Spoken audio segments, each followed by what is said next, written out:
Il convegno delle giornate dell'etica si è aperto con una lettura di Manuel Zozzi sull'epidemiologia dei tumori nei migranti attraverso una survey in Veneto. Che risultati ha portato? Abbiamo osservato sostanzialmente uno stato di salute rispetto al rischio di ammalarsi per tumore nella popolazione migrante, in particolare della popolazione proveniente da paesi ad alta pressione migratoria, significativamente inferiore rispetto alla popolazione italiana. Questo l'abbiamo osservato sulla complessità di tutti i tumori, ma anche per la maggior parte delle singole sedi tumorali, sia nei maschi che nelle femmine.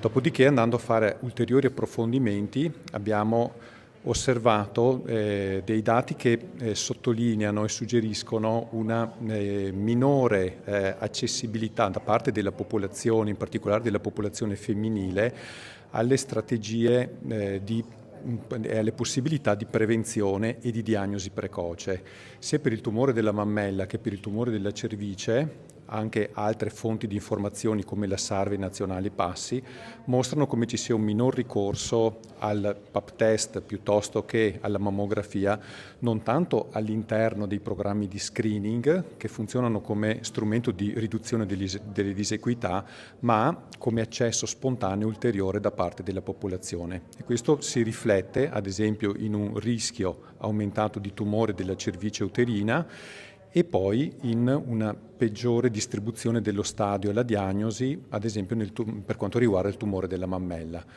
L'ultimo dato che abbiamo osservato, un confronto della sopravvivenza, ad esempio nei pazienti con tumore del colon retto oppure del tumore della mammella femminile, mostrano l'assenza di differenze tra migranti e italiani, e questo sottolinea come almeno nella regione del Veneto, l'accessibilità ai percorsi di diagnosi e soprattutto di cura e di follow-up siano sovrapponibili senza il peso di barriere di accesso per la popolazione straniera. È un dato, quello del Veneto, sovrapponibile al dato nazionale oppure esistono dei bias? Non ci sono elementi sufficienti per estendere le evidenze che abbiamo osservato in Veneto a livello nazionale.